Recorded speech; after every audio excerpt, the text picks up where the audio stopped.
श्री शिवाय नमस्तुभ्यम। जिस प्रकार एकादशी व्रत में भगवान विष्णु की पूजा की जाती है, उसी प्रकार त्रयोदशी का व्रत यानी कि प्रदोष व्रत में भगवान शिव की पूजा की जाती है।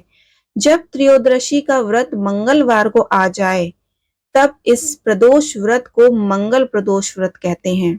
मंगल प्रदोष व्रत को भौम प्रदोष व्रत भी कहा जाता है। मंगलवार के दिन व्रत होने के कारण इस व्रत को करने से शिव, पार्वती और हनुमान जी की विशेष प्रसन्नता प्राप्त होती है। जिन जातकों में की कुंडली में मंगल ग्रह खराब अवस्था पर बैठा हो, उन्हें मंगल प्रदोष व्रत करना चाहिए। इस व्रत को करने से उन्हें मंगल तथा भगवान शिव पार्वती का विशेष आशीर्वाद प्राप्त होता है। इस व्रत का पारण अगले दिन शिवलिंग पर जल चढ़ाने से होता है।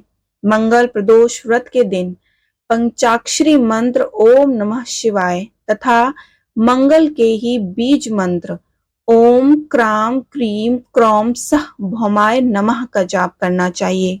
यदि संभव हो सके तो इन मंत्रों से अपनी क्षमता के अनुसार हवन में आहुतियां भी डालनी चाहिए। सभी ग्रहों में मंगल ग्रह विशेष ऊर्जा और शक्ति का प्रतीक है। मंगल की पूजा के लिए लाल रंग का विशेष महत्व है। मंगल ग्रह की पूजा के लिए लाल रंग के फूल, फल, मिठाई, वस्त्र आदि का उपयोग होता है। मंगल प्रदोष व्रत उत्तम संतान तथा घर में समृद्धि देने वाला होता है। तो चलिए मंगल प्रदोष व्रत यानी कि भौम प्रदोष व्रत के दिन आपको व्रत कथा सुनाते हैं। एक शहर में एक बूढ़ी औरत रहती थी। उस बूढ़ी औरत का एक बेटा था और बूढ़ी औरत को हनुमान जी पर अटूट विश्वास था। इसलिए हर मंगलवार को वह महिला अत्यधिक भक्ति के साथ भगवान हनुमान का उपवास रखती थी और प्रार्थना करती थी।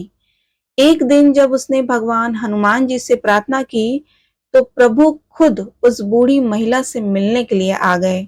उन्होंने एक बूढ़े ऋषि का रूप धारण कर लिया और यह कहते हुए उसकी झोपड़ी में चले गए, क्या कोई है जो इस घर में हनुमान का उपासक है? कोई है जो मेरी बात सुन सकता है और मेरी इच्छाओं को पूरा कर सकता है? इस तरह वह ऋषि लोगों को बाहर बुलाने लगा। तब उसकी आवाज सुनकर बूढ़ी औरत बाहर आई और विनम्रता पूर्वक ऋषि से उसकी इच्छाएं बताने को कहा। तो हनुमान जी ने कहा कि वह भूखे हैं और खाना खाना चाहते हैं, लेकिन उससे पहले उसके लिए फर्श साफ किया जाए।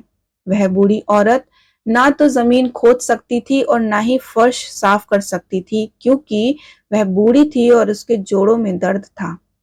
अतः उसने अपने दोनों हाथ जोड़कर हनुमान जी से अनुरोध किया कि वह इस काम के बजाय कुछ और करने का आदेश दें। वह उसे निश्चित रूप से कर देगी।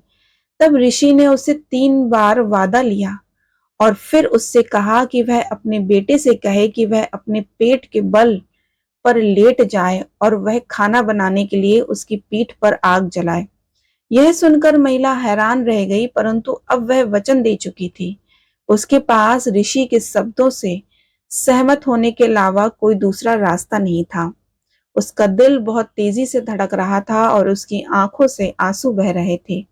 बहुत देर तक अपनी भावनाओं को नियंत्रित करने के बाद उसने आखिरकार अपने बेटे को बुलाया। तब वह अपनी माँ के बुलाने पर बाहर आया। उसने उसे ऋषि को समर्पित कर दिया। बेटा भी चुप रहा और बिना किसी सवाल के लेटने को तैयार हो गया। बेटे ने अपने जीवन के लिए संघर्ष नहीं किया, जबकि वह अच्छी तरह जानता था कि आग लगने से वह निश्चित रूप से मारा जाएगा। बेटे को मां की नीयत पर कोई शक नहीं हुआ और ना ही उसने ऋषि की मंशा पर संदेह या सवाल किया। ऋषि ने महिला के बेटे के पीठ पर आग लगाई और आग जलाने के बाद वह घर के अंदर चली गई। वह अपने बेटे को जलकर मरते हुए नहीं देखना चाहती थी, क्योंकि वह जानती थी कि उसका अंत समय आ चुका है। लेकिन फिर एक बार ऋषि ने भोजन बना लिया, तब उसने बुढ़िया को बुलाया और बुढ़िया से कहा कि वह अपने पुत्र को उठने के लिए बोले, ताकि वह भी भोजन करने के लिए भगवान का प्रसाद चढ़ा सके। बूढ़ी औरत को यकीन था कि उसका बेटा मर चुका है और वह अपने बेटे को बुलाना नहीं चाहती थी। तब उसने ऋषि से कहा कि उसे अपने मृत बेटे को पकड़ने में अधिक पीड़ा होगी, लेकिन ऋषि के कहने पर उसने अपने बेटे को पुकारा और पता चला कि उसका बेटा जीवित था। अपने पुत्र को जीवित पाकर बुढ़िया चौंक गई और ऋषि के चरणों में गिर गई। तब हनुमान जी अपने मूल रूप में आ गए और बूढ़ी औरत और उसके बेटे को आशीर्वाद दिया।